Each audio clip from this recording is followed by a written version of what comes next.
Guys, I don't know if you're aware of this. Technically, Mox won. Now, let me be clear. I'm not trashing the idea of Hangman's victory. It's just that I want to take a moment to give Mox his flowers when they're due, and they're very much due. In 2023 and 2024 were rough years for AEW. There were issues with big stars, injuries everywhere, and attendance was an issue. Again, I love AEW, but I gotta admit, it's true. At one point, it even looked like MJF might end up leaving.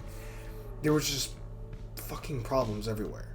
There were some bright points, the rise of Swerve, his rivalry with Hangman being probably the best of them. But there was always one, Jon Moxley. He was always there to steady the ship and lose the title to MJF to form the BCC and have some crazy gang war matches. No matter what, Mox was there as a company man to help. I would say John is to Tony what Taker was to Vince. All of this is to say that when Moxley turned on Bryan and took the AEW title hostage, it was a great idea. The concept of burning down the forest so that a new one can grow in its place and it can grow stronger, I liked it. Now, was it well executed? I mean, it's a mixed bag.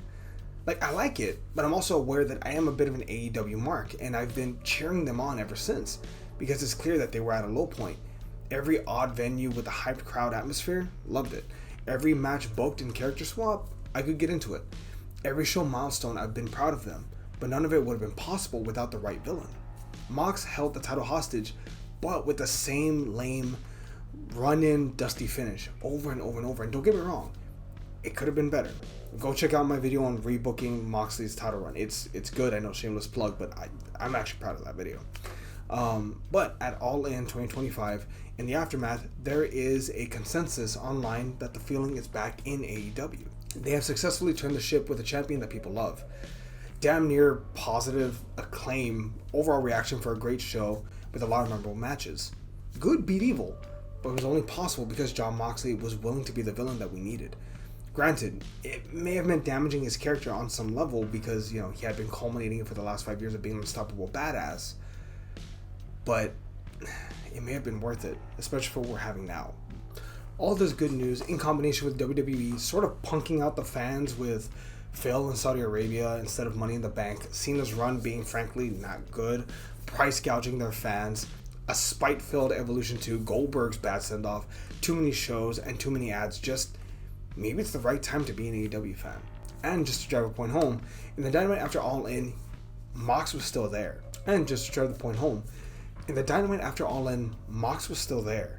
Kenny's banged up, and Will's banged up, and they're taking about a month off if I had to guess. They're probably going to be out for another 3 weeks. Mox, after the death match with glass, barbed wire, tables galore, getting dropped onto a hard part of chairs, he's still there ready to play his role. Mox was the right guy to have taken on Hangman.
That said, what did you think of Jon Moxley's run with the AEW World Championship?